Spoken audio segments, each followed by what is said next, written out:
let's take all of this remarkable experience with national organizations, local dedication, etc., um, over to our divinity school here. So you became a member of the Dean's Council and then chaired it for many years. I think it was from 96, and for 14 years you were on that council, and then you were emeritus chair the first time in YDS's history. So you've devoted yourself to, let's say, first the renovation of the buildings at YDS, and then you planted the seeds for and helped drive the action towards this living village. So you've been very instrumental for YDS in its renovation. And I have to just say, you encouraged us when we first came, Chris, and we're so grateful to you and your wife, Julie, and your wonderful daughter, Frances, who is here at Yale, that you got why religion. And Glenn was also there at Yale, our son. Definitely. Yeah, Yes. they Yeah, are. exactly. So you've got all kinds of Yale presence here. And so we're very, very grateful for that. But why don't you give us a feel for when you were on this board and chairing the Dean's Council, what you were trying to do at YDS? Well, I was called by the dean back then. I think it was Tom Ogletree, but and that was 1995, 96, right around there. And so I was 45, 46. I was right in the middle of the most active practice years at the large law firm that I worked with for 30 plus years, 35 years, and still associated with. But anyway, I said they invited me to come up, and so I said, well, that'll be fine. And I will have to admit, though, the real motivation was my niece, Kate, had just been accepted at Yale and was going there. So I figured, well, I'll go up there and see what the divinity school looks like. I hadn't been back since I graduated in 75. I went back in 76, had not seen it since then in 1996. So I said, well, the good news is I'll have dinner with Kate. That'll be great. And I'll also be able to catch up about the divinity school. And so I went up and I was really outraged, I guess would be the correct word. It was stunning to me, the physical condition of YDS at that point. And it made me wonder the physical condition, which, by the way, was not limited just to YDS. It was the whole university, but YDS being one of the two least economically advantaged schools at Yale, probably had the fewest resources to deal with it that were theirs to use. And but I just was so outraged. And it was so bad that the second time I went up, I was so excited because I went running into Tom's office and Tom, the dean. And I said, "Oh God, thank goodness y'all finally started rebuilding this thing." And he said, "Well, what do you mean rebuilding it?" And I said, "Well, I see all the scaffolding out there on the steeple." And he started laughing. He said, "Chris, that's scaffolding. And we're not renovating or rebuilding anything yet." I said, he said, we lost a column up there last week. It fell 100 feet right in front of the church. And so that's up there to keep us from allowing us, our building to, damage somebody, if not kill them. And I just looked and I just shook my head. And I said, well, the other thing, what about the windows? It looks like somebody is trying to get that paint replaced. And he said, well, we can't. No, it's just chipping off. And I said, Tom, it's lead-based paint. So given my, at that point, 15 years of real estate experience as a lawyer, I said, the only way you can, if you don't take it out, the only way you can do it is you got to encapsulate it with more paint. You need to be painting all these windows, not letting the lead go into the ground.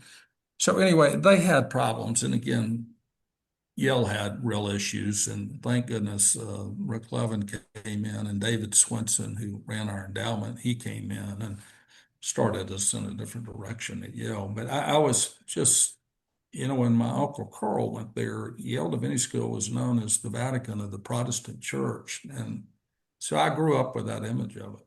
It was a very important institution worldwide for the Protestant church and for the Christian faith more broadly than just the Protestant church. And I don't know, I've gone through life now trying to figure out how do you know when you have a calling? And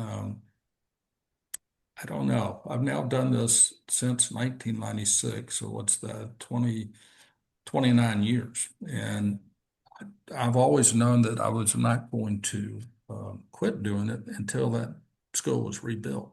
I was embarrassed that we had allowed it. And that was, I just thought that, and I hadn't done anything to help prevent it. So I was as guilty as anybody, or as responsible as anybody. But I just, to me, if you believed in Christianity and you'd been given this asset that was so important to the world at one point in its history, to let that recede was just so wasteful to be sinful.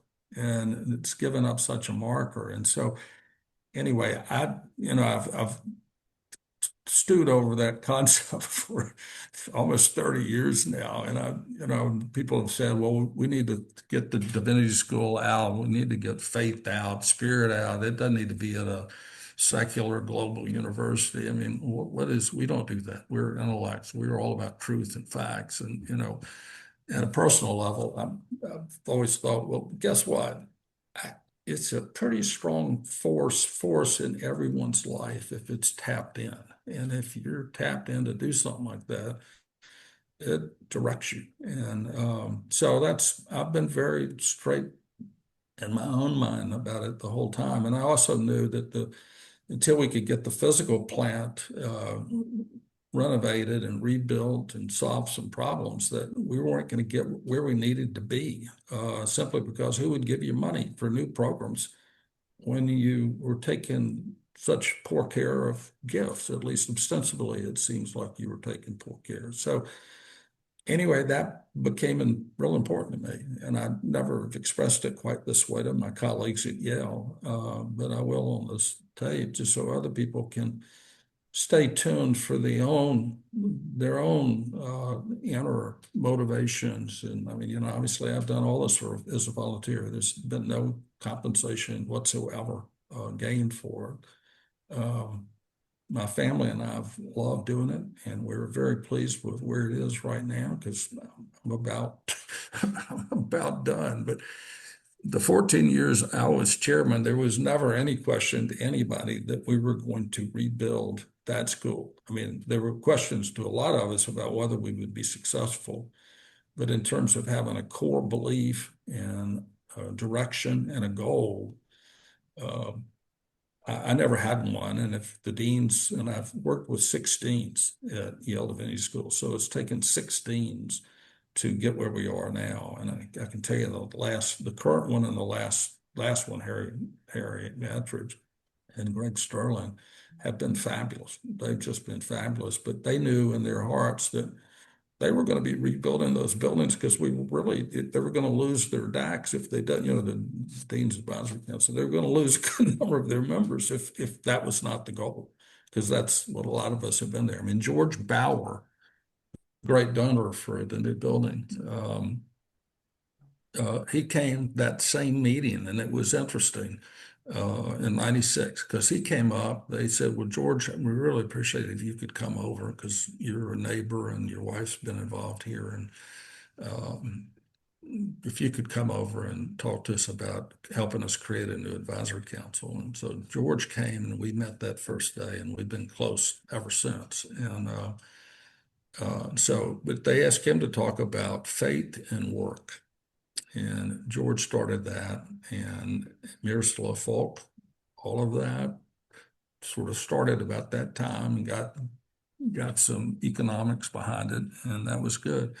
They asked me to come up because by that point I was chairman of the Trust for Public Land. I had just become chairman, but anyway, they said, come up and talk to us about the environment and whether it's relevant to the church. And I said, so yeah, I think I'd be glad to do that. So anyway, I was younger and knew less, but I knew enough to know that those two should be connected. So that was the beginning of environmental discussion at YDS back then. So anyway, that gives you a sense of why I got involved and why I've stayed involved.